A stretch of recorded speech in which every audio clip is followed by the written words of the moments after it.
Master the zero conditional. Making real-life connections in English. Hello everyone, and welcome back to our English learning series. Today, we're going to unravel the zero conditional, an important and often used grammar concept in English.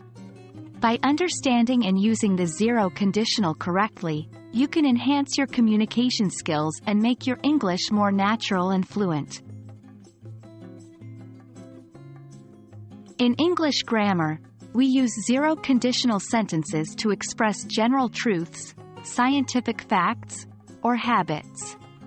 These sentences use simple present tense in both clauses. The structure of a zero conditional sentence is if, when plus subject plus simple present verb, subject plus simple present verb.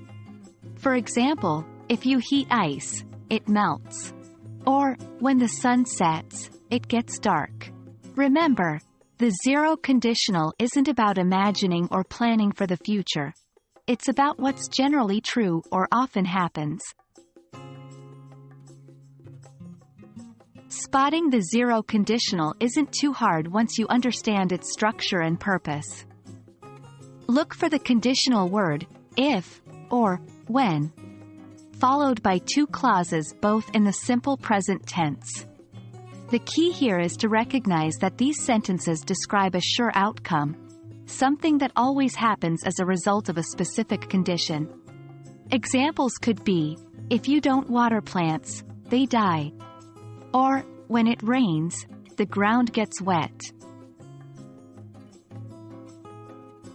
Now, let's discuss how and when to use the zero conditional. Remember, we use this conditional to describe things that are generally true or often happen.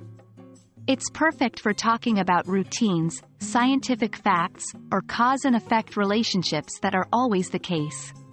For instance, if I drink coffee late at night, I can't sleep.